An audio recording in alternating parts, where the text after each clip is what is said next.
Well, hello, welcome again to a reading of Odyssey 4, and I got up to line 391.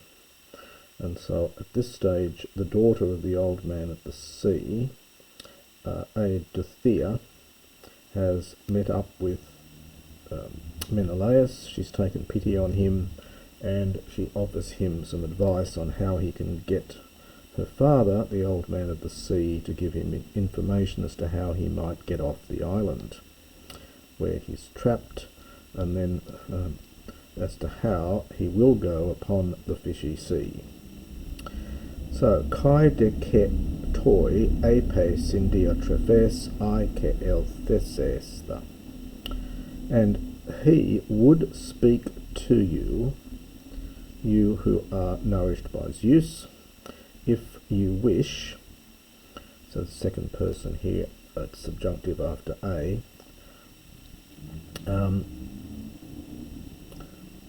Now the hottie here, it's really for hot tea. You often get this in Homer. It's the double tor here, helps a little bit. It's hot plus tea, and the double the tor, so it's indefinite. So in whatsoever thing, evil and good has been wrought from Tuco in the halls, toy for you, so in your halls. Oikomenoia, now this is probably a genitive absolute, despite the fact we get a toy up here in the dative. This is probably a genitive absolute. You've got to supply su or something here. So he will tell you what terrible or good things have happened in the halls since you have gone on your, now the sethen is for su, which might go with the this to form that, or some people take it with the hod on. So since you have gone on your long and arduous journey, on your hod on can mean a journey as well as just a road, and argelean, harsh or difficult. Hos ephat, thus she spoke, arte ego min apomebominos prosiepen, but I, replying, I addressed her, min for auton. Aute non frasde sulocon theoia gerontes. Now, you yourself speak, so you yourself now speak, this is imperative, of the lokos, the ambush, the way of the ambuscade, the way of ambushing, the ambush of the divine old man. Me pos me, now notice we've got the accents here. This is the indefinite pose, this is enclitic, accent back on that, this is enclitic, accent back on that. So lest perhaps, having seen me pro beforehand, and the da'es, the da root is connected with the verb of knowing, so knowing beforehand, eliatai, he might avoid me, or he might escape. It's from al-e'amai, is the verb. So tell me about this ambush, this lokos. Agelios ga testi theos proto andri domenai. Now again, we get this tet here in the middle, which you can easily skip over, but it's that generalizing tet here, because this again is a very nomic or generalized statement. It's expressed slightly differently the way we would in English. It's literally for a god is difficult for a mortal man, damnai, to tame. This is from damnami. So we would say it is difficult for a mortal man to tame a god. The Greek says for a god is difficult for a mortal man to tame. Hos, and the te is that generalizing te. You can't translate it, but you should note it there. Hos ephame, thus I spoke, but she forthwith, divine among goddesses, replied, Toiga ego toi taut mal atracheos agaruso. Again, a very stock line in Homer. Therefore I will speak all these things very truly to you. Very truly or very accurately to you. Amos de Elios meson uranon amphibabeke. So when the sun has amphibabeke, just simply, well, it's literally stepped between the broad heaven. So some translate it as bestraddled or something.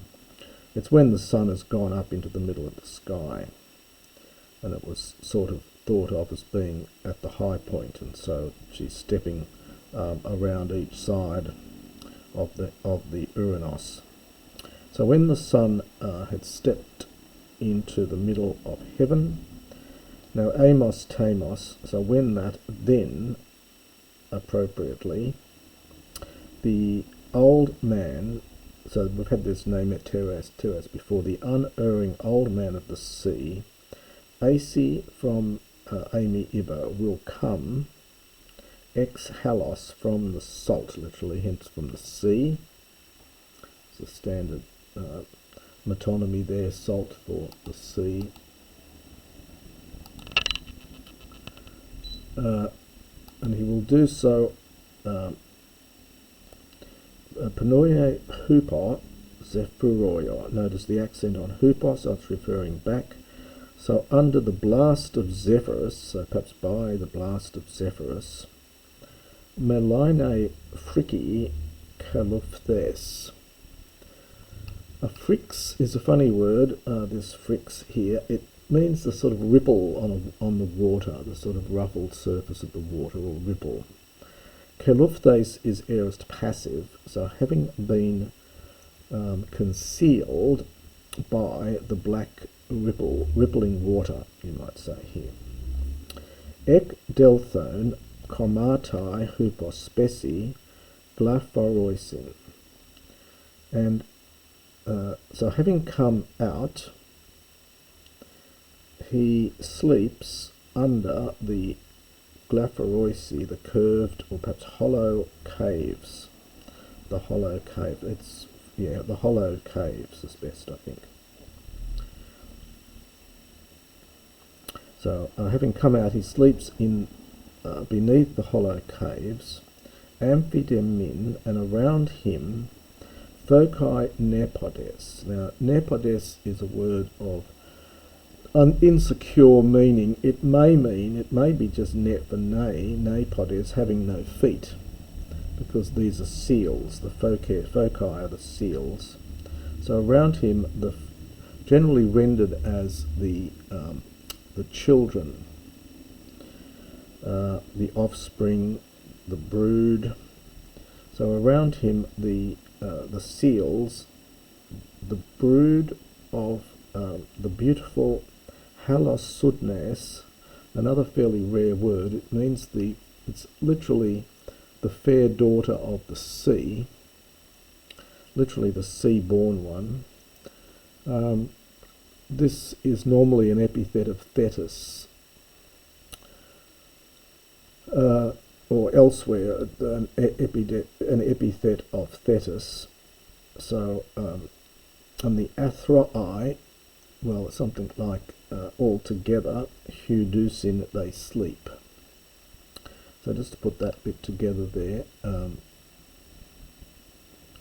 So the seals, the offspring of the beautiful one who is born of the sea, they sleep around him, Athroi, all gathered together. Ex anadusai, from ex plus ana plus duno, coming up out of the grey sea. Pikron apopneusai halos polubenthios odmain. It's a funny line here. The Pikron is going with the odd main, even though this is it could be adverbial actually. So it's perhaps something like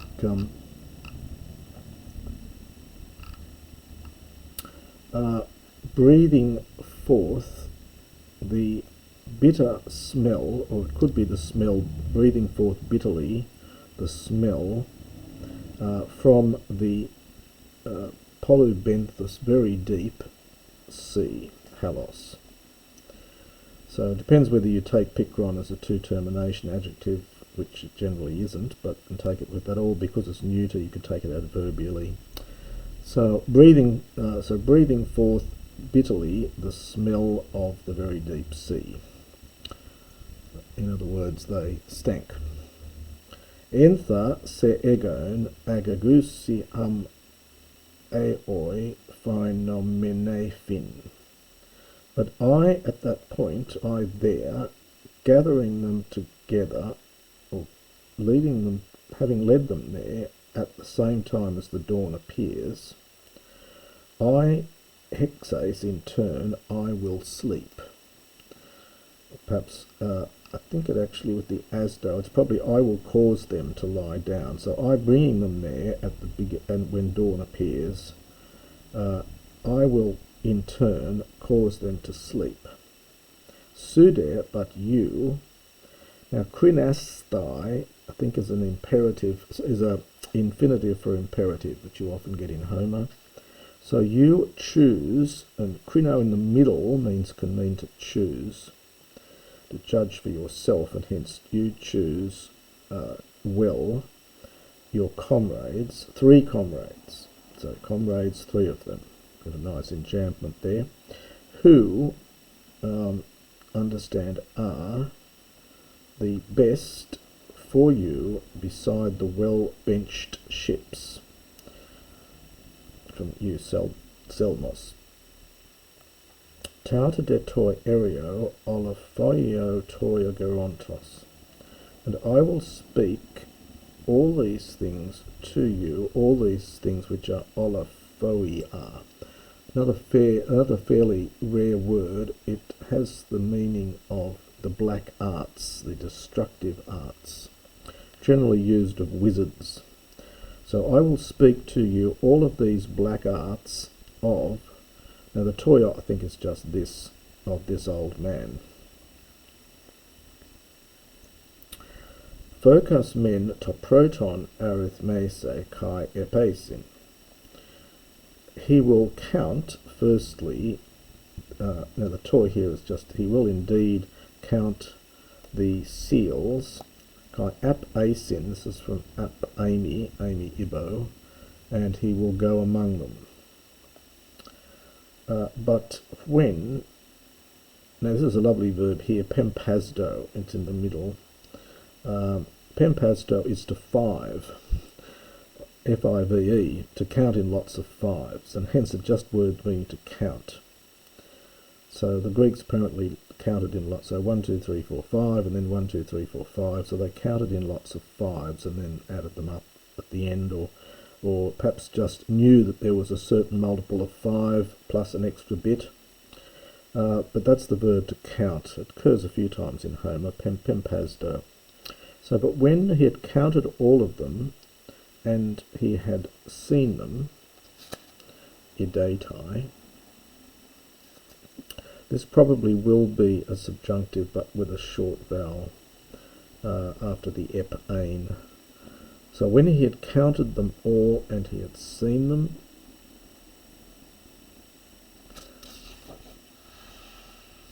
lexetai, let's line this up here, lexetai, this is from that Lego root of lying. So he will lie down in the middle of them, like a nomus, like a herdsman, in the flocks of his sheep. Ton men epain de prota kathunethenta ideste, and him, when in fact, firstly, you might see him having been put to sleep, or having gone to sleep, we would say. At that time, then, let your strength and might be a concern to you. Althi, and there, and hold him there, again, eke, well, it might be let be a concern to hold him, or it may simply be infinitive for imperative. So hold him there, him who is keen, and essumenon, well, it also means being keen. So who was desirous and keen, very much keen, oluxai, to escape. Panta de gignominos pereisetai. Becoming all things, sorry, he will attempt becoming all things, as many as are upon the, as many creeping things as are upon the earth, and water, and thespideus, consuming, I think as this normally means, consuming fire.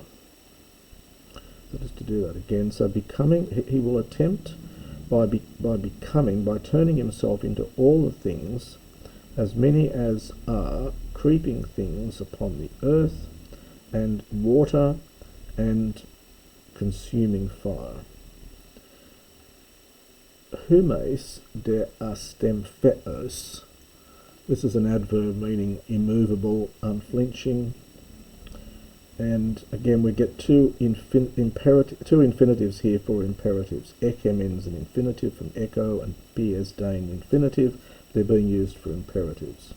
So you hold him, well, perhaps unflinchingly, and pies dain is to press hard against, so press even hard against him.